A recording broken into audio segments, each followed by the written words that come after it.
네, 이삭은 우리가 아는 것처럼 쌍둥이를 낳았죠. 근데 그 쌍둥이 이름이 형은 에서고 동생은 야곱입니다. 근데 아버지가 이제 노쇠하고 앞을 못 보는 그런 상황이 됐는데 이제 특히 아버지는 에서를 사랑했기 때문에 에서에게 사냥해서 고기를 잡아오면 내가 너를 축복하겠다. 그렇게 부탁을 했어요. 에서가 나가서 고기를 잡고 또 안에서는 야곱은 집에 주로 있는 그런 성격이었기 때문에 엄마가 특히 야곱을 많이 사랑해서 형은 쌍둥이지만 털이 많아서 염소를 잡아서 염소 털로 동생에게 붙이고 아버지에게 가서 축복을 받으라. 그래서 염소로 사냥한 것처럼 고기를 잡아서 아버지에게 갖다 주죠. 아버지가 이제 축복을 했는데 그 축복을 하고 나서 에서가 돌아오죠. 그리고 자기 축복을 빼앗긴 것을 발견하게 됩니다.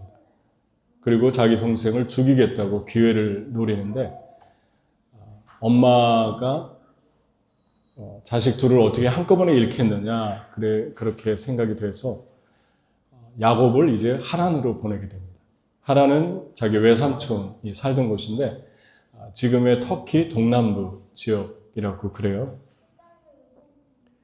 그래서 이때 나이를 추정해 보면 청소년의 10대의 어린 나이라고 볼 수 있는데 그 야곱이 하란을 향해 터키 동남부 지역을 향해서 가다가 베델이라고 하는 곳에서 이제 잠시 길거리에서 잠을 자게 되는데 돌을 가져다 베개를 삼고 그리고 잠을 자는데 꿈을 꿨죠. 근데 그 꿈이 하나님에게서 온 꿈이었습니다. 하나님이 어떤 꿈을 주셨냐면 사닥다리가 보이는데 하늘에 닿았고 그 위에 천사들이 오르락내리락 하는 그런 아주 특이한 꿈이었습니다. 그리고 그 꿈만 보여주신 게 아니라 말씀도 해주셨는데 내가 이 땅을 너의 자손에게 주고 너의 자손을 축복하고 온 나라가 너의 자손을 통해서 복을 받고 그리고 내가 너와 함께하고 죄송합니다. 약속한 것을 이루기까지 내가 너를 떠나지 않을 것이다. 그렇게 약속을 하셨습니다. 꿈도 특이했지만 말씀은 더 따뜻하고 그리고 안정감을 주는 그런 은혜에 충만한 말씀이었죠. 그런데 이 말씀을 보면서 우리가 몇 가지 이 짧은 말씀 속에서 특징을 생각하게 되는데 첫 번째는 하나님이 꿈을 주시는 분이다라는 걸 우리가 알 수 있죠.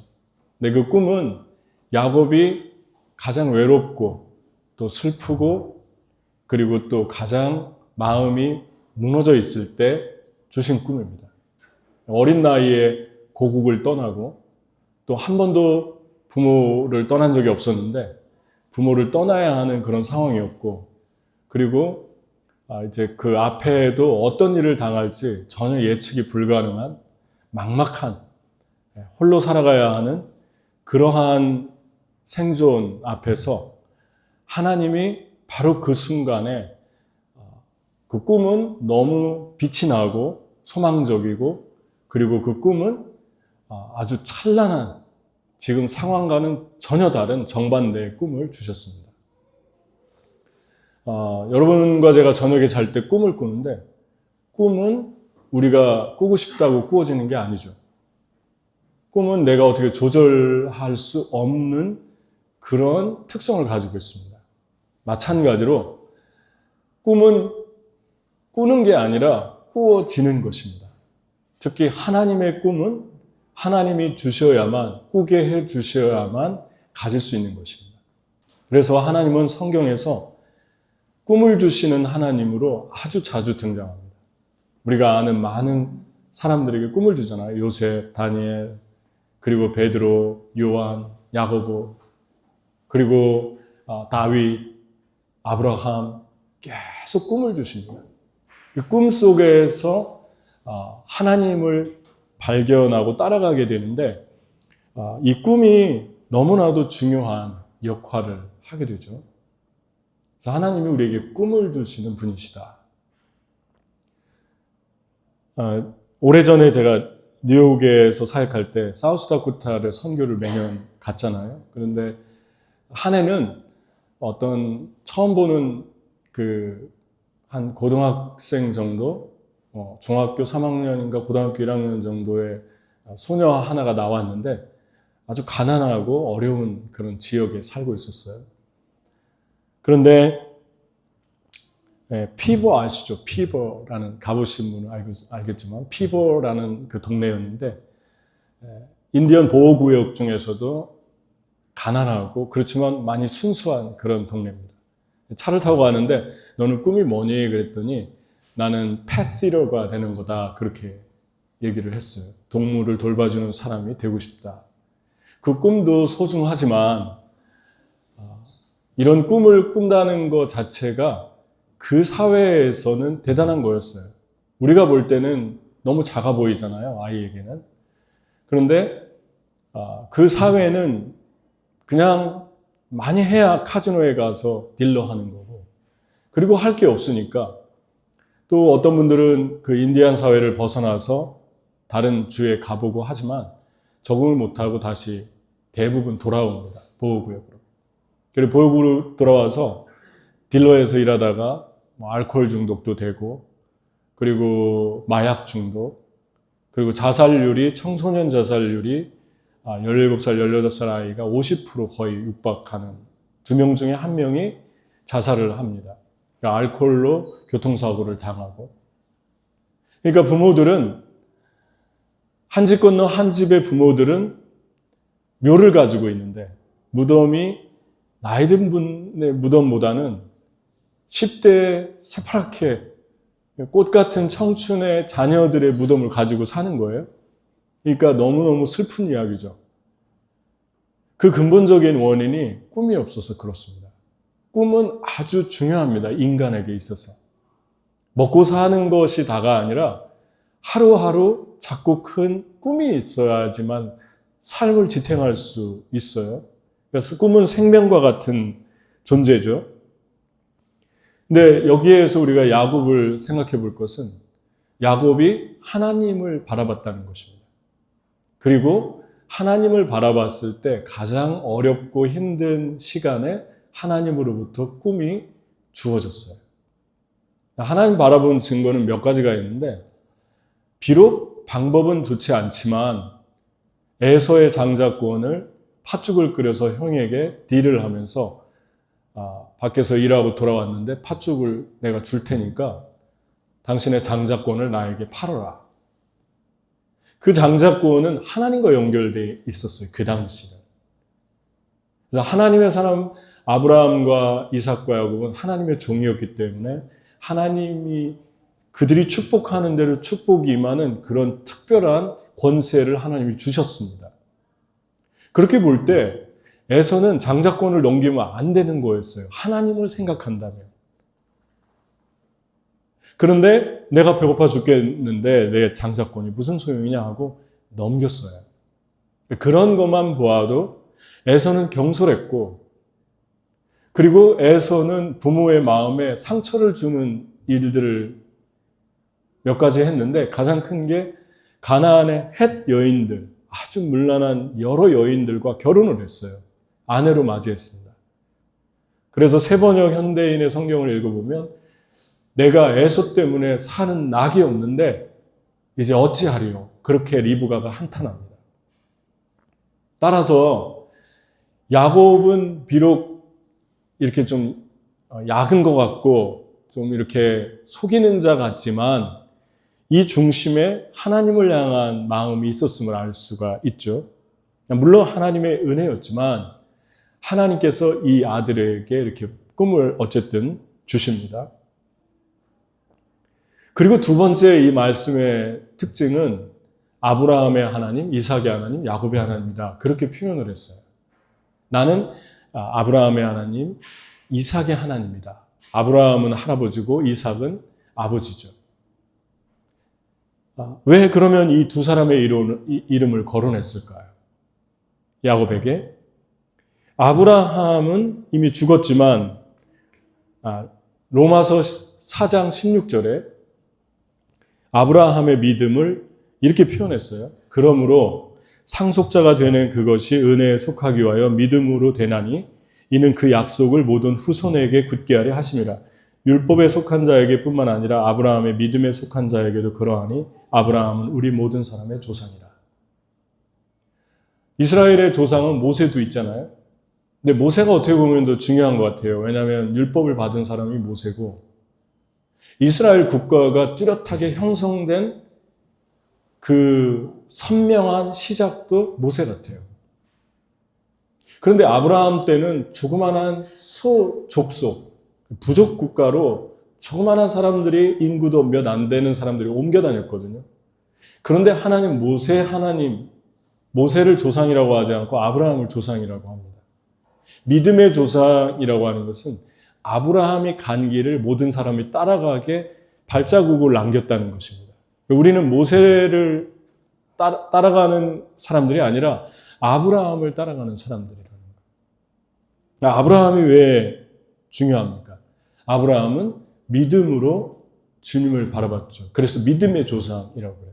근데 모세는 율법을 받았는데 300년 후의 사람이에요. 아브라함보다. 그렇지만 구약의 사람들은 어떻게 구원을 받았나요? 하고 가끔 질문을 받는데 구약의 사람들은 믿음으로 구원을 받았습니다. 그리고 오실 메시아를 바라보면서 믿음으로 살다 죽어갔어요. 그래서 이스라엘 사람들은 누구보다도 메시아에 대해 잘 알고, 왜냐하면 창세기 1장, 2장, 3장부터 여러분 요즘 많이 성경 잘 읽고 계신데 창세기 1장, 2장, 3장부터 메시아 얘기를 하고 있잖아요. 특히 3장 여자의 후손이 벌써 메시아가 등장합니다. 여자의 후손 누구냐 계속 후손을 주목하는 거예요. 그래서 족보 얘기를 계속 기록합니다. 족보를 아주 생명처럼 기록합니다. 그 족보 기록한 것이 메시아에 대한 믿음이었어요. 그런데 이러한 오실 메시아를 믿음으로 죽어갔는데 그러면 믿음으로 구원받은 증거가 무엇입니까? 예를 들면은 홍해를 갈라놓고 들어가라, 건너가라 했는데 그때 요구되는 건 믿음이잖아요. 내가 저기 들어갔는데 다시 물이 합쳐지면 죽는데? 그러니까 홍해를 건너려면 믿음이 필요한 거예요. 율법을 받아서 율법을 너희가 죄를 질 때마다 제사를 드려라. 이거 드려서 내 죄가 사해질까? 이런 생각을 한다면 제사 못 드리죠. 믿어야만 내 죄가 사해진다. 믿어야만 제사를 드릴 수 있습니다.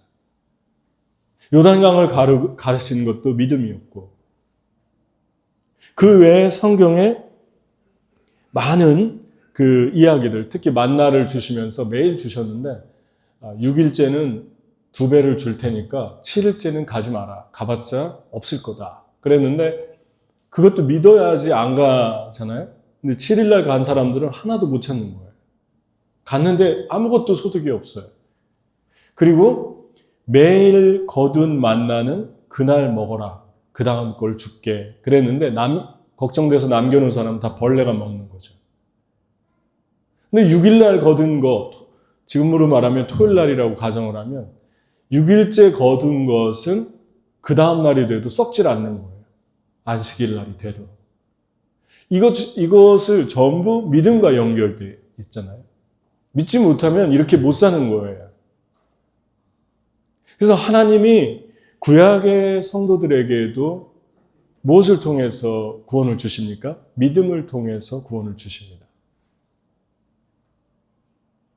어쨌든 아브라함은 믿음의 사람이었는데 조금 더 구체적으로 왜 로마서에서는 아브라함을 그렇게 칭송할까? 그는 100세가 되어서도 그 몸에 죽은 것을 알고도 하나님이 씨를 준다고 했을 때 믿었다. 그 믿음을 하나님이 의로 여기셨다. 그렇게 아브라함을 칭찬합니다. 아브라함이 바랄 수 없는 중에 바랐다. 근데 이 말씀을 생각해 보면 아브라함이 과연 그랬나? 구약을 보면 아브라함을 자세히 보면 여러분 지금 창세기 읽잖아요. 근데 거기 보면 이런 말씀이 나와요. 75세 때 고향 친척 아비 집을 떠났고, 그리고 하나님이 씨를 준다고 그랬는데 13년이 돼도 소식이 없어요. 85세까지. 그러니까 86년째 되는 해에 이스마엘을 만들었어요. 다른 씨바지를 통해서 만들었어요. 하나님은 그걸 하라고 한 적이 없어요. 아무리 기다려도 어떻게 보면 많이 기다린 거죠. 13년 기다렸으면. 자기 몸은 다 늙었고 이제는 안 되겠다. 그래서 만들었는데 뜻밖에도 하나님이 99세에 나타난 이스마엘을 만들고 나서 조금 전에 10년 만에 벌어진 일이에요. 75세에서 10년 만에 85세가 됐으니까 10년 만에 벌어졌고, 이 이스마엘을 만들고 나서 그 다음에 13년 지나서 99세에 하나님 나타나서 하신 말씀이 너는 내 앞에서 완전해라. 톰슨은 이거를 해석하기를 하나님 뒤에 서서 비겁하게 행동하지 말라, 이렇게 톰슨 학자는 해석을 했어요. 비겁하게 하나님 뒤에서 숨어서 딴짓하지 말고 하나님 앞에서 온전히 너는 믿음으로 살아라. 하나님이 13년 후에 결국은 25년의 세월이 다 됐을 때, 24년 되었을 때 99세에 이 말씀을 하신 거예요. 약속을 하시고, 그때 아브라함이 충격을 받았겠죠. 하나님 잃어버린 줄 알았는데 다 알고 있고, 그리고 나를 보고 계셨구나. 그리고 나서 너는 내 앞에서 완전하라 하시고, 그 다음에 아브라함에게 바로 이 말씀하시고 부탁을 하나 했는데, 너와 너 집에 있는 8살 난지 8일 만에 된 남자부터 시작해서 종과 가족이 다 할례를 받으라 그랬습니다. 할례는 끊어내는 거잖아요. 육체의 부분을 끊어내는 거잖아요. 신약에는 할례를 세례라고 그랬어요. 세례가 뭐죠? 죽었다가 다시 사는 거죠. 새 사람 되는 거예요. 나는 십자가에 못 박히고 예수와 함께 부활한 그 표징이 세례입니다. 아브라함에게 99세에 십자가를 요구한 거예요. 너는 십자가에 못 박혀야 한다. 그리고 죽어야 한다. 근데 아브라함을 가만히 생각해 보면 아브라함이 좋은 일도 그동안 많이 했거든요. 99세가 될 때까지. 이스마엘을 만든 일도 있지만, 자기 조카 롯이 소돔과 고모라에 살다가 전쟁이 일어나서 포로로 끌려갔을 때 목숨을 걸고 구해낸 일이라든가, 그리고 또 10분의 1을 멜기세덱에게 자기의 재물을 드린 거라든가, 믿음으로 한 행위들이 많이 있어요. 그럼에도 하나님이 99살에 아브라함에게 죽으라고 하십니다. 할례는 죽음이에요. 고통이에요. 근데 아브라함이 즉시 조금도 이론을 제기하지 않고 할례를 받고 99세에 이스마엘과 자기 집 남자아이들과 모든 종들에게 순종하면서 믿음으로 결단을 하게 되죠. 그리고 나서 100세에 1년 있다가 이삭이 선물로 주어집니다. 아브라함이 믿었다. 바랄 수 없는 중에 바라고 믿었다라는 거 믿은 것 같지 않잖아요. 왜냐하면 75세에 부름받아서 10년 후에 이스마엘을 자기 인간적인 힘으로 만들었으니까 하나님 믿지 못한 거잖아요. 그런데 그래도 로마서에서는 칭찬합니다. 바랄 수 없는 중에 바랐고 믿을 수 없는 중에 믿었다. 그럼 언제부터 그렇게 계산한 겁니까? 아브라함이 할례 받은 이후부터 다시 그의 믿음을 인정합니다. 그럼 아브라함의 믿음은 어떤 믿음입니까? 오늘의 믿음을 우리에게 말씀하고 있는 거예요. 네가 과거에 10년 동안, 13년 동안 나를 온전히 믿지 못했어도 지금 이 순간에 결단하고 오늘 네가 나에게 너의 마음을 주고 나에게 온전히 마음을 다해서 나를 믿고 따르면 나는 너의 삶을 바꿀 것이다. 우리는 바울의 고백이 필요합니다. 내가 이미 얻었다 함도 아니요, 잡았다 함도 아니요, 이루었다 함도 아니라 내가 예수께 잡힌 바 된 그것을 잡으려고 쫓아가노라. 형제들아, 나는 아직 내가 잡은 줄로 여기지 아니하고 오직 한 일, 뒤에 있는 것을 잊어버리고 앞에 있는 것을 향하여 표대를 향하여 그리스도 예수 안에서 하나님이 위에서 부르신 부르된 상을 위해 쫓아간다. 많은 그리스도인들이, 저도 마찬가지지만 과거의 영광에 매여 있을 때가 많잖아요. 내 과거의 믿음이 어땠고 내가 이랬고, 또 반대로 그 찬란했던 대단했던 믿음도 있지만 또 넘어지고 실패한 믿음도 있어요. 우린 두 가지 다 가지고 있어요. 그런데 하나님이 우리에게 말씀하시는 메시지는 오늘 너의 믿음이 어디 있느냐. 네가 오늘 결단하고 끊어내는 거, 할례처럼 끊어내는 거, 세례처럼 끊어내고 결단한다면 나는 다시 너를 향한 계획을 계속해서 이어가겠다. 근데 그 이어가는 것이 불가능해 보여요. 이미 99세가 되었어요. 어찌어찌 하다가 이렇게 자충우돌 하다 보니까 믿었다가 믿지 못했다가 넘어졌다가 일어났다가 했는데 이미 99살이 되어서 더 이상 인간적으로 볼 때는 소망이 없어요. 아이를 갖는다는 건 불가능해요. 그래서 사라도 웃었어요. 여자의 그런 경이 다 끊어졌는데 어떻게 내가 아기를 갖지 하면서 속으로 웃었어요. 천사가 왜 웃냐고 그랬죠. 그랬더니 부인이 안 웃었다 거짓말했어요. 네가 웃었다 그랬어요. 그래서 웃음이라는 뜻의 이삭이라는 이름을 짓습니다. 여러분이 가져야 할, 지금 붙들어야 할 오늘의 믿음을 한번 생각해 보세요. 과거에 대단했던, 아니면 과거에 넘어졌던 어제까지의 것들은 다 잊고 나는 오늘 어떤 믿음으로 살고 있는가? 나는 오늘 어떻게 하나님 앞에 반응하고 있는가? 그것을 하나님 보시고 싶어 하십니다. 마리아가 향유를 예수님 죽기 전에 부었잖아요. 너는 나를 위해 장사를 준비했다. 왜냐하면 존경하는 분이 죽을 때 향유를 붓거든요. 두 가지 의미에서, 하나는 향기나게 붓고 두 번째는 썩지 않는 방부제 역할을 하는 그런 향유를 붓는데, 죽고 나서 다른 여인들이 무덤을 찾아서 향유를 부으려고 했는데 이미 예수님 부활했어요. 무엇을 말하죠? 이미 지나가는 거예요. 이미 딴 사람이 부은 거예요. 무엇을 가지고요? 오늘의 믿음을 가지고. 여러분, 조금 이따 할게요. 내일 할게요. 과거에 했잖아요. 그게 하나님이 그것을 지금 우리에게 중요하게 테이크하시지 않고 오늘 내가 하고 있느냐. 내가 너에게 부른, 너를 사로잡은 그 사명. 그래서 이 표현이 너무 멋있잖아요. 바울이 내가 하나님께 붙들림 받은 것을 향해 쫓아간다. 이게 무슨 말입니까? 내가 누군가의 손을 잡고, 좀 어린아이의 손을 잡고 뛰고 있어요, 어른이. 뛰고 있는데 이 아이가 안 오려고 하는 게 아니라 같이 뛰는 거예요. 이 아이가 이 어른을 손을 잡고 안 놓치려고 또 쫓아가는 거예요. 이게 부름에 내가 붙잡힌 그것을 향해서 달려간다는 거죠.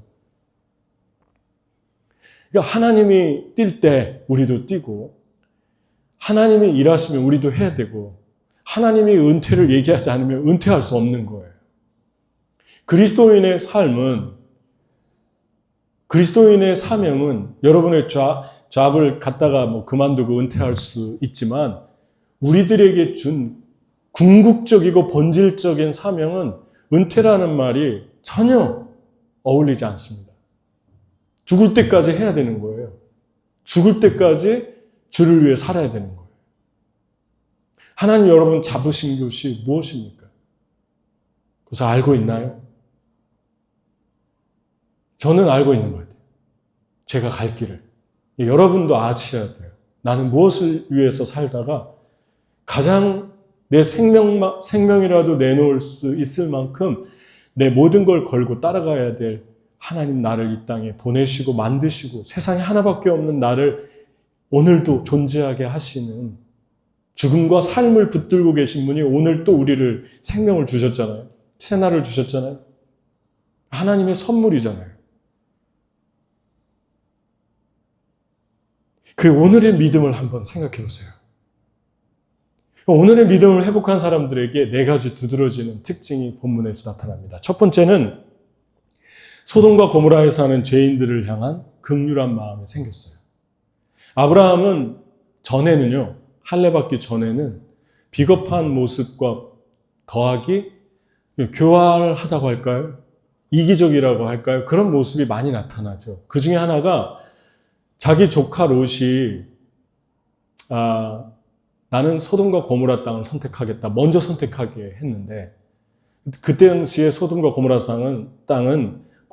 땅은 에덴 같았다고 그랬어요. 비옥하고 너무 멋져 보이고 너무 아름다운 땅이라 그 땅으로 간다고 하니까 그럼 그건 네가 해라 하고 보냈어요.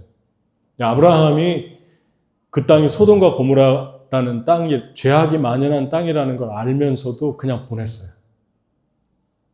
그런데 99세에 이삭이 오기 직전에 아브라함이 변했어요.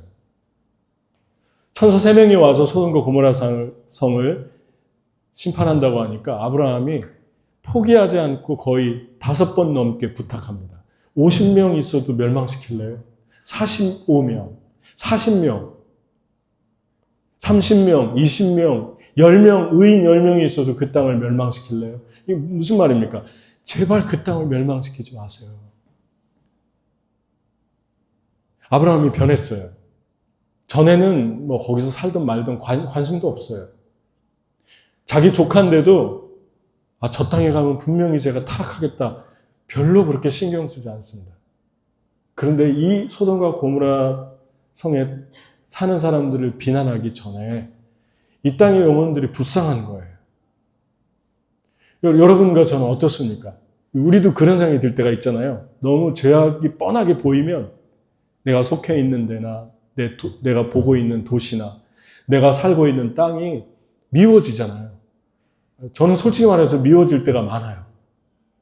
죄악이 많고 너무 악이 눈에 보일 만큼 그런 어떤 이블 시스템, 그 조직들, 얽혀있는 그 어떤 사회의 프레임들, 그런 것들이 보이면 그 사회가 정말 미워지려고 그래요. 사람도 미워져요. 그런데 말씀을 우리가 보고 도전을 받는 것은 성경을 읽다 보면 회개하게 되잖아요. 저도 이 말씀을 묵상하면서 회개하게 됐어요. 불평하고 원망하고 너무 미운데 아브라함이 변했어요. 나는 정말 아브라함처럼 기도하고 있나? 아니, 이 땅의 사람들을 보면서 망하는 모습을 보면서 지금 저 용광로 속으로 들어가고 있는 사람들을 보면서 나는 정죄만 했지 기도 한번 제대로 하고 있나? 아침에 일어나서 이 도시에게 손을 뻗어서 하나님이 이 도시를 살려주십시오. 이 도시에 있는 영혼들을 살려주십시오. 요나처럼 그렇게 기도하고 있나? 요나는 박넝쿨 밑에서 햇빛이 안 들어온다고 머리가 너무 따갑다고 불평하는데 하나님이 말씀하잖아요. 너는 지금 여기에 앉아가지고 저 니느웨 성을 보면서 저 성이 망했으면 좋겠다라고 앉아있는데 와칭하고 너는 관망하고 있는데 박넝쿨 하나를 네가 그렇게 아끼면서 햇빛을 막아주는 그걸 아끼면서 여기에 지금 다 죽어가는 영혼들을 네가 아껴봤느냐? 너는 사랑해봤느냐? 주님이 너무너무 슬퍼하십니다. 구약의 주님은 진노하는 주님이 아니에요. 결코 아니에요. 니느웨가 어디입니까? 지금의 바벨론이 있는 데잖아요.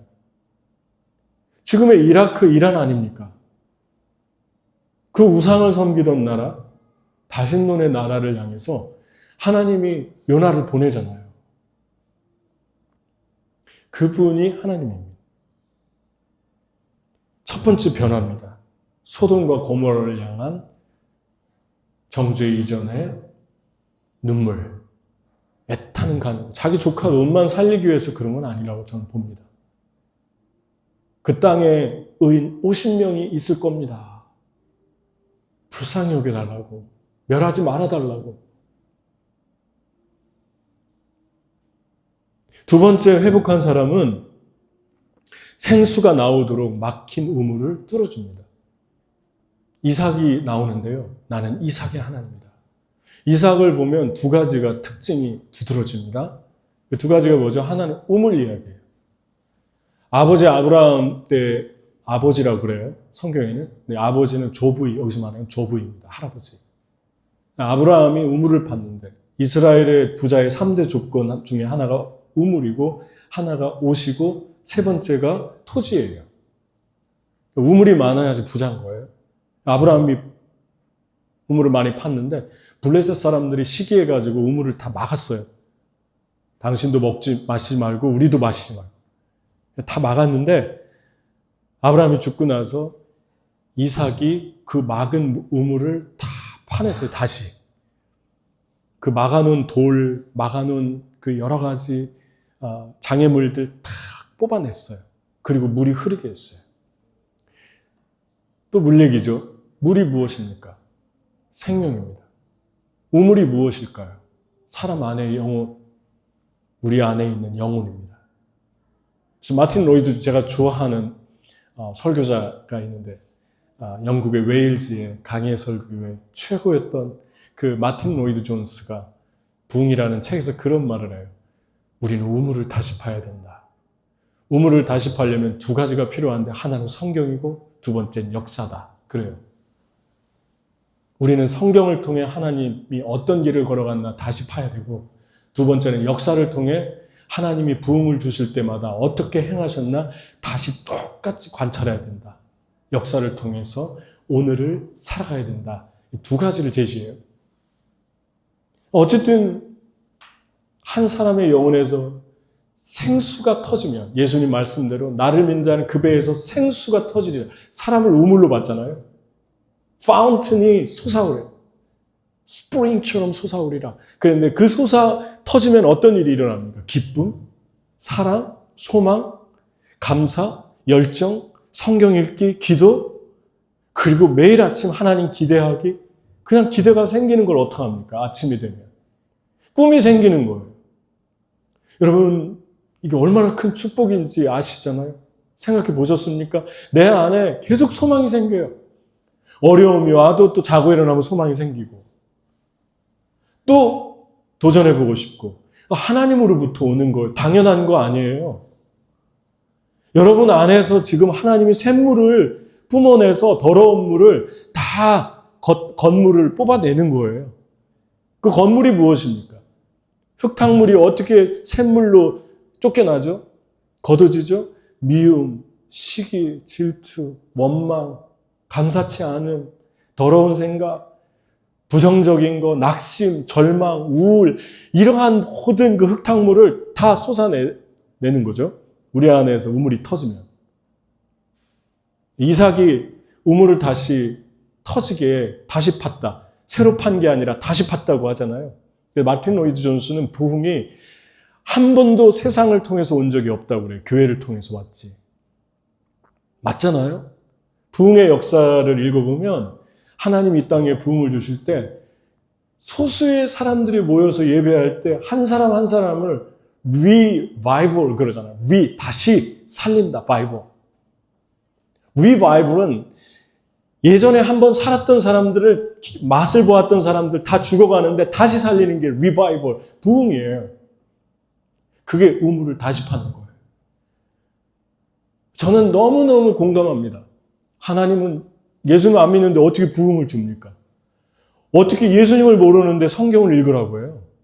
어떻게 찬양을 하라고 그래요? 하나님을 맛보아 알았던 사람들이 땅바닥을 치면서 주저앉아 있을 때 하나님이 다시 살리는 거예요. 성령의 불로 훅 하면서 다시 집어넣으시는 거예요. 그때 우리 영혼에서 성령의 생수가 다시 터지는 거예요. 그럼 웨일즈의 부흥이 일어날 때도 겨우 몇십 명이었잖아요. 몇십 명의 매 정규 예배를 드리다가 불이 떨어졌어요. 한 사람 한 사람에게. 그래서 그 불이 번져가면서 영국 전역과 미국의 아주사, 미국의 부흥으로 미국에서 한국으로 선교사를 파송하는 그런 엄청난 부흥의 불길이 세계로 번지잖아요. 평양 대부흥이 영국 웨일즈에서 그 불씨가 시작되지 않습니까? 그런 불이 옮겨가잖아요. 이렇게 번지고. 우물을 다시 파는 것. 하나님이 여러분의 마음에 우물을 다시 파는 것들을 느낍니까? 그게 최고의 축복입니다. 나는 너에게 다시 기쁨을 주고 싶다. 나는 네가 맛보았던 그 감격을 다시 주고 싶다. 요한계시록 마지막 말씀이 정말 은혜롭잖아요. 아멘 주 예수여 오시옵소서. 우리 주님이 역사할 때 이렇게 좀 반응하십니까? 여러분 기도할 때도 내가 어떤 순간은 내가 완전히 사로잡히는 걸 느끼잖아요. 내가 기도를 시작했는데 성령이 나를 사로잡아서 더 기도하고 싶다. 더 깊이 내가 지금 붙들리고 있다. 라고 할 때 고백해야 될 말이 당연하게 생각하면 안 되고 고백해야 될 말이 있어요. 아멘. 아멘. 오시옵소서. 더 부어주시옵소서. 내가 받겠나이다. 환영하고 열고 같이 달려가는 반응이 필요한 거예요. 성령은 인격적이십니다. 여러분이 그 시간에 딴 생각하잖아요. 성령의 역사가 중단됩니다. 더 이상 기름 붓지 않습니다. 여러분, 주님께서 여러분의 의무를 파고 있습니까? 하나님께서 여러분을 통해서 어떤 일을 하고 싶은 사인 중에 사인. 여러분을 통해서 누군가를 또 우물을 뚫어주고 막힌 걸 뚫어줘서 내면의 답답함과 고통이 내 안에 있는 물이 흘러가서 그들의 영혼 속으로 그 막힌 우물 속으로 들어가서 다시 뚫어주는 그런 일들이 오늘 믿음에 드러납니다. 세 번째로 싸움을 싫어하며 평화를 사랑합니다. 이삭이 우물을 팠는데 그 우물을 파니까 물이 터지는 거예요. 그러니까 블레 사람들이 또 참 못됐죠. 이삭하고 같이 마시면 되는데 그걸 다 또 막았어요. 그래서 하나 파는데 막으니까 다툼, 싸움, 에색이라는 이름을 지었어요. 우물에. 그리고 또 다른 우물을 또 팠는데 또 나니까 신나라고 지었어요. 비난과 고소. 이삭이 싸우지 않아요. 그냥 두고 갑니다. 너네 가져라. 그리고 또 파요. 그리고 또 가서 또 파요. 이 우물 얘기 이삭과 참 어울리는 얘기 같아요. 왜 그랬을까요? 땅이 좋아서 우물이 터진 게 아니라 블레 사람들이 파면 안 나왔잖아요. 이삭이 팠기 때문에 나온 거예요. 하나님이 이삭이기 때문에 기름 부으신 거예요. 이삭이기 때문에 우물이 터지게 한 거예요. 그게 바로 하나님이 주시는 특별한 기름 부음의 은혜입니다. 기름 부음은 흉내낼 수 없어요. 아무리 따라하려도 안 됩니다. 하나님의 기름 부음은 그런 것입니다. 내가 바뀌고 내가 하나님 앞에 연결될 때 비로소 이삭에게 주셨던 은혜가 그 사람에게도 임하는 거죠. 아무리 시기하고 아무리 비난해도 안 돼요. 주님이 이삭이기 때문에 마른 땅에서도 물이 나게 하고 있는 걸 보게 됩니다. 근데 여러분, 세 번째 또 팠는데 그때는 빼앗지 않는 거예요. 멀리 떠나와서. 그래서 그때 말한 고백이 르호봇. 하나님이 우리를 넓게 하셨다. 우리를 넓게 하셨다. 그래서 하나님이 우리의 지경을 넓히셨다. 르호봇이라고 지었어요. 여러분, 이삭이 모자라가지고 안 싸웠을까요? 어떤 분들은 그렇게 생각할 수도 있어요. 정말 답답하다. 왜 이렇게 애쓰게 판 걸 다 빼앗길까? 왜 주고 갈까? 이삭은 참 유약하다. 우유부단하다. 그렇게 볼 수 있습니다. 이삭의 믿음이 파워풀한 게 이삭은 자기가 파면 나올 줄 믿었던 거예요. 하나님께로부터 모든 빛들의 아버지로부터 모든 좋은 선물이 내려오나니 그는 회전하는 그림자도 없으시느니라. 욕심이 잉태한 즉 죄를 낳고 죄가 장성한 즉 사망을 낳느니라. 이 말씀과 빛들의 아버지로부터 모든 좋은 선물들이 Every good gift are coming from God. 이렇게 고백했던 말씀과 붙어 있잖아요. 왜 붙어 있을까? 욕심내지 말아라. 탐욕을 부리지 말아라. 남는 건 사망밖에 없다. 너희가 아무리 시기하고 질투하고 탐욕을 부려도 너희에게 주어지는 건 죽음밖에 없으니까 그렇게 안 하려면 빛들의 아버지로부터 내려온다는 걸 믿어라. 그러면 너희가 마음을 비울 수 있다. 하나님이 주신다. 그러니까 싸우지 않는 거예요. 싸우면 같이 죽으니까. 그게 이삭이었어요. 여러분, 이삭이 왜 이렇게 넓어졌을까요? 이삭은 성경에서 남다른 체험을 이미 청소년 시기에 한 사람이에요. 아버지가 자기를 죽이려고 하나님 바치라고 하니까 모리아산에서 죽이려고 하잖아요. 이삭이 그때 갓난아기가 아니었어요. 이삭의 등에 나무를 짊어졌다 그래요. 제사를 태울 나무. 이삭이 나무를 짊어지고 갈 정도면 이미 청소년이 다 돼서 건장한 아이가 됐다. 10대가 됐다는 거잖아요. 그런데 그 이삭이 이렇게 물어봅니다. 아버지, 메고 가면서 나무도 있고 불도 있는데 아버지 칼도 들었는데 번제할 어린 양은 어디 있습니까? 이렇게 철이 다 들은 사람이에요. 근데 아버지가 데려다 놓고 나무 깔고 아이를 놓고 칼로 죽이려고 할 때 하나님이 급해서 2번 불렀다고 하잖아요. 아브라함 멈춰라. 이제 네가 나를 사랑하는 줄 알겠다.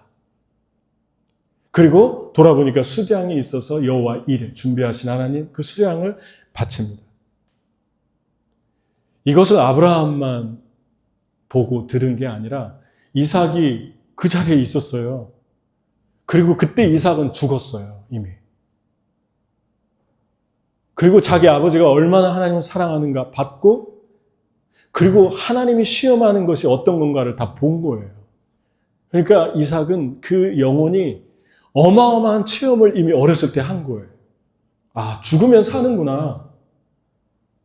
아, 그냥 별거 아닌 거 가지고 싸울 필요가 없구나. 그런 넓은 사람이 됐죠. 르호보시임이 된 거예요.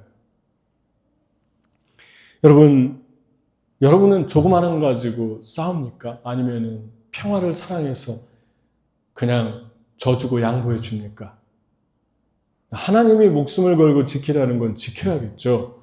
하지만 우리는 자주 아무것도 아닌 거 가지고 목숨을 겁니다. 아무것도 아닌 거 가지고 너무 예민합니다. 우리 그렇잖아요, 우리 모두 다 그렇잖아요. 하나님을 바라보는 거예요. 하나님이 넓히신다. 하나님이 내가 파는 거 다 주신다. 네 번째, 오늘의 믿음은 오늘 말씀의 제목이죠. 수직의 관계는 수평의 영향력으로 흐른다. 수평으로 흐른다. 무슨 말입니까? 우물은 수직적인 거예요. 우물은 밑에서 품어서 올라와서 수직적인 거죠. 그런데 왜 르호봇이라고 지었을까요? 넓어진다고 지었을까요? 그 우물이 수직으로 올라올수록 옆으로 퍼집니다. 많이 올라올수록 옆으로 확장되죠. 그래서 르호봇입니다. 여러분, 수평의 관계는 분리된 게 아니라 수직과 비례하는 거죠. 수직에 같이 따라 붙은 거예요. 우리의 십자가는 2개를 포개놨지만, 나무를 2개를 포개놨지만, 하늘의 십자가는 붙어 있는 거, 연결되어 있는 거, 하나의 파이프로 되어 있어요. 성막을 보면은 여러분, 금을 때려가지고 그 금으로 촛대를 만들었는데, 왜 유대인들이 잘 쓰는 촛대 있잖아요. 하나, 둘, 셋, 넷, 다섯, 여섯, 7개 촛대. 이게 조립해가지고 하나씩 끼운 게 아니에요. 그냥 한 덩어리의 금에서 그대로 그 자체에서 그냥 하나로 다 구멍을 뚫어가지고 다 연결되어 있는 거예요. 그게 금촛대, 하나님의 성전의 성소에 있었던 금촛대입니다. 십자가는 뭡니까? 십자가는 세로와 가로가 분리되어 있는 게 아니라 하나로 동굴로 말하면 십자동굴인 거예요. 그래서 물을 넣었을 때는 그냥 다 같이 흘러가는 거예요. 위에서 넣고 옆에서 넣고 가로로 넣고 세로로 넣고가 필요가 없는 거죠. 하나님과 나와의 관계가 깊어질수록, 깊이 파고 더 깊어질수록 옆으로 영향력이, 지경이 계속 흘러갑니다. 이 비밀을 우리가 빠르게 깨달았으면 좋겠어요. 하나님께 충성된 사람은 수평의 관계도 충성스럽고, 하나님을 사랑하는 사람은 이웃을 향해서도 그 사랑이 계속 흘러가고 내 수직의 관계만큼 퍼져갑니다. 그게 우물입니다. 여러분, 아브라함과 이삭과 야곱의 공통점 3가지가 있습니다. 아브라함은 이삭을 바치면서 죽음을 경험합니다. 십자가를 경험합니다. 하나님이 독생자 예수 그리스도를 아브라함 이후 2000년 후에 죽이시고 십자가에 못 박게 하실 것을 이미 체험했어요. 아들을 포기하는 그 고통을, 하나님의 마음을 아브라함과 나눠주신 거예요. 이삭도 죽음을 경험했어요. 야곱은 어디서 십자가를 경험합니까? 베델에서 가장 외로울 때 사닥다리가 하늘에 닿았잖아요. 그걸 십자가라고 어떻게 증거할 수 있겠습니까? 요한복음 1장에 예수님이 증거합니다. 빌립이 나다니엘을 전도해 왔는데 나다니엘을 보고, 이미 빌립이 너를 만나기 전에 네가 무화과나무 아래에 있었던 것을 나는 보았다 그러니까 당신은 하나님의 아들입니다 하고 그 자리에서 거듭났어요. 당신은 진실로 하나님의 아들입니다. 당신은 사람이 아닙니다. 하나님이십니다. 근데 그 다음 말이 더 중요하죠. 예수님 뭐라고 하죠? 너는 내가 너를 무화과나무 아래에서 봤다고 믿느냐? 이보다 더 큰 일을 보리라. 그러면서 하신 말씀이 진실로 진실로 너에게 이르노니 하늘이 열리고 하나님의 사자들이 인자 위에 오르락 내리락 하는 것을 보리라. 이게 더 큰 일이라고 얘기해 줬어요. 어디서 본 것 같잖아요. 그죠? 2000년 전에 어디서 본 겁니까? 베델에서 봤잖아요. 그 사닥다리는 예수님이었던 거예요. 예수님이 풀어주는 거예요. 야곱이 본 사닥다리, 하늘에까지 닿은 사닥다리 위에 천사들이 오르락 내리락 한다고 했는데 예수님은 그걸 풀어서 인자 위에 사자들이 오르락 내리락 하는 것을 보리라. 하늘이 열리고 하늘에 닿고 내가 너희를 위한 하나님과의 다리가 되어줄 것이다. 십자가를 경험했죠. 구약은 온통 예수님 이야기로 가득 차 있습니다. 여러분에게 더 큰 일은 무엇입니까? 더 큰 일. 더 많이 좋아하더라고요. 더 요즘에 간판이나 이름 보면은 더를 많이 붙이잖아요. 더 큰 일이 무엇입니까? 여러분에게. 하나님이 저와 여러분을 알고, 여러분의 삶을 알고, 여러분이 오늘 교회 오기 전에 어디 있었나도 알고, 아침에 무엇을 먹었나도 알고, 어제 저녁에 무슨 꿈을 꾸었나도 알고, 여러분의 머리카락 숫자까지 다 알고 있어요. 그런데 그거보다 더 큰 일이 있다고 합니다. 그 더 큰 일이 무엇입니까? 예수님이 하늘까지 닿아서 다리가 되어준 사건이에요. 그걸 더 큰 일이라고 예수님이 묘사합니다. 이게 사순절날 우리가 묵상해야 될 말씀입니다. 하나님과 나와 수직의 관계가 예수님을 통해서 더 깊어질 때, 여러분과 저의 세상의 영향력과 세상에서의 사명과 하나님이 여러분과 저를 쓰시려고 하는 그 계획들은 더 빠르게 그리고 더 넓게 확장되고 알려질 것입니다. 수직의 관계는 수평으로 흐릅니다. 여러분에게 더 큰 일은 무엇입니까? 같이 기도하겠습니다. 같이 기도합시다. 이 시간에 우리 함께 기도할 때 왜 하나님이 나의 모든 일거수일투족을 알고 계신가? 왜 나를 이 땅에 오늘도 살게 하시는가? 여러분과 제가 더 큰 일에 관심을 갖고 살면 여러분의 어디 가든지, 무엇 하든지, 누굴 만나든지, 어떤 일을 하든지 주님이 다 보고 계신다는 말로 역으로 생각할 수 있습니다. 하나님이 다 알고 있다. 너는 더 큰 일을 생각해라. 내가 너를 이 땅에 존재하게 한 그 일이 하나님과의 깊은 수직의 관계를 향하는 것이고 생명을 다해 주님을 사랑하는 것이고 그러면 수평으로 너의 지경, 너의 땅, 너의 관계, 너의 모든 것들을 내가 보장할 것이다. 그리고 열 것이다. 그리고 나는 너와 함께 할 것이다. 라고 지금 우리에게 메시지를 줍니다. 아비멜렉이 찾아와서 우물을 틀어막은 그 장본인들, 그 정치인들이 찾아와서 네가 하나님이 너와 함께하는 걸 우리가 봤다고 고백합니다. 싸우지 않았더니 나중에 와서 무릎을 꿇습니다. 그리고 우리와 언약을 맺자라고 사정합니다. 여러분, 하나님의 관계에 깊이 들어가십시오. 그러면 하나님께서 모든 문제들을 인도해 주시고 또 해결해 주시고 그리고 계속해서 하나님 열어주실 것입니다. 힘으로 안 되고 우리의 계획대로 안 되잖아요. 하나님께서 블레셋 사람들을 데려왔습니다. 이삭 앞에 무릎을 꿇혔습니다. 그리고 사정했습니다. 너는 하나님이 함께하는 사람이다. 주님이 우리가 하나님이 함께하는 사람임을 세상에 보여주고 싶어 하십니다. 이 사람은 내 사람이다. 이 사람은 내 종이다. 이 사람은 예수의 사람이다. 하나님의 사람이다. 세상에 보여주고 싶어 하십니다. 여러분, 하나님이 계속 여러분들을 보여주고 싶어 하십니다. 하나님이 여러분을 축복하실 것입니다. 같이 기도하겠습니다. 이 말씀을 붙들고 한번 기도하겠습니다.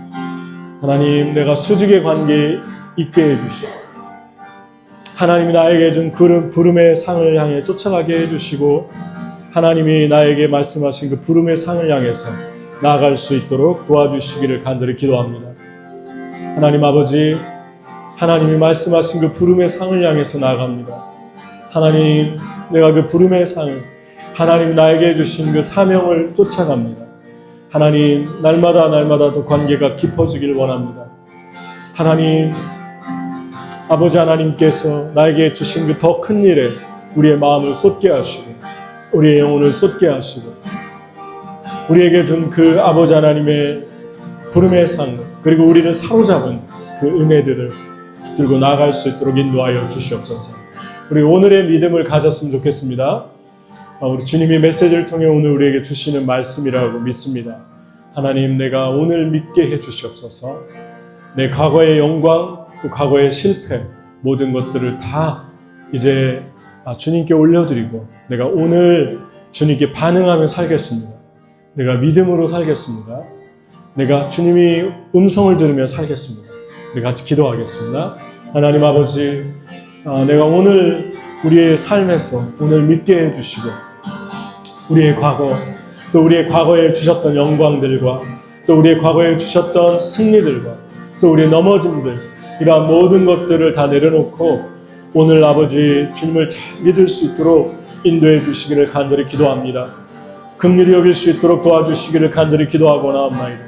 우리의 삶에서 우리의 모든 생애에서 계속해서 하나님을 바라보게 해주시고 하나님을 찬양하게 해주시고 하나님 바라보게 해주시고 아버지 하나님을 의지하게 해주시고 주님의 사랑으로 주님의 은혜로 저희들 붙들어 주시기를 간절히 기도합니다. 하나님 인도하여 주시옵소서. 하나님이 여러분 사로잡은 것이 무엇입니까? 하나님이 여러분 안에서 주셨던 과거에 콸콸 흐르게 하셨던 그 사명은 무엇입니까? 혹시 막혀있는 건 무엇입니까? 혹시 나를 막고 있는 것이 무엇입니까? 그것을 다 걷어내십시오. 막고 있는 것이 무엇입니까?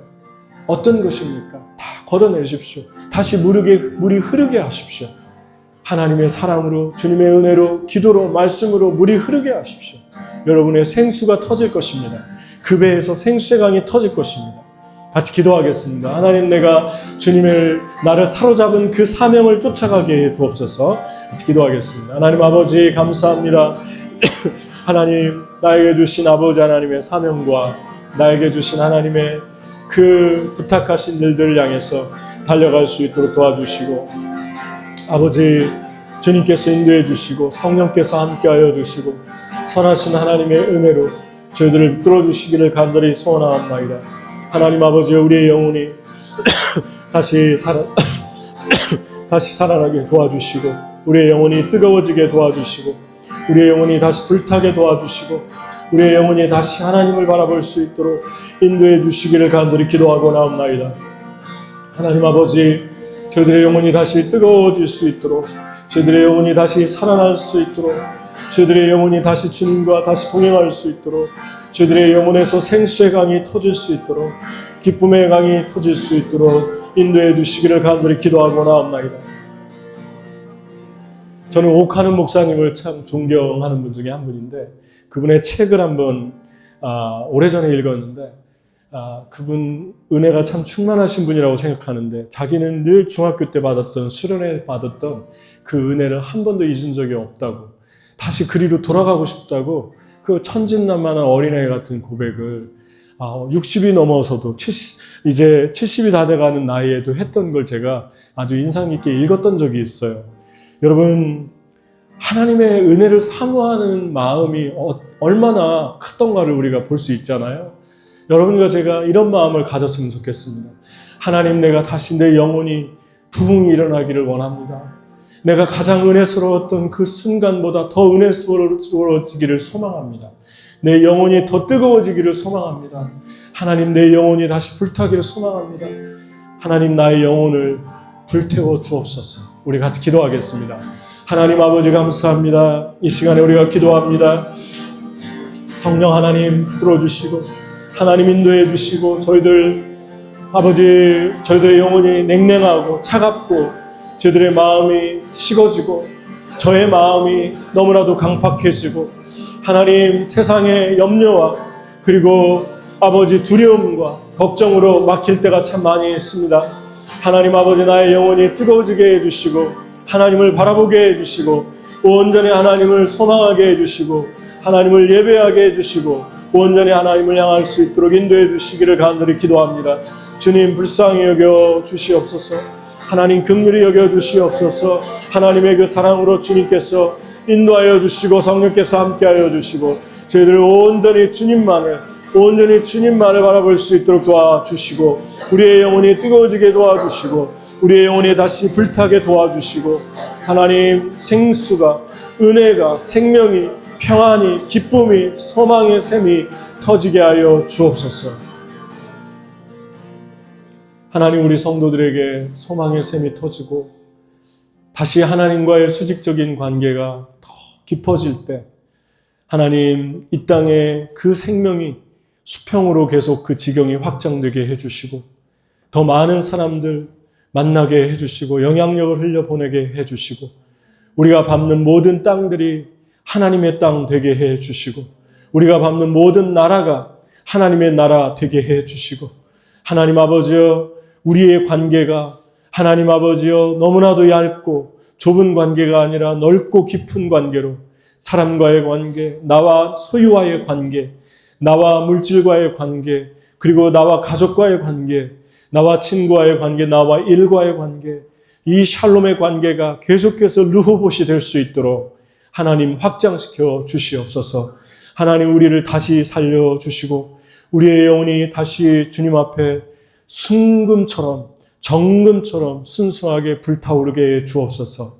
하나님께 우리의 삶을 드립니다. 우리의 가진 것들을 드립니다.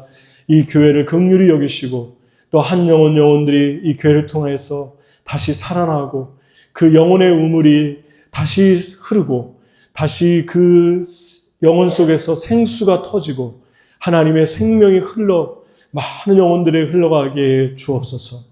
이제는 우리 주 예수 그리스도의 은혜와 아버지의 무한한 사랑과 성령의 감동감화 역사하심이, 하나님, 우리의 막힌 우물이 수직으로 뚫리고 열려지기를 소망하는 모든 성도들 머리머리 위에와 가정과 삶 위에 이제부터 영원토록 함께 하시기를 간절히 축원하옵나이다.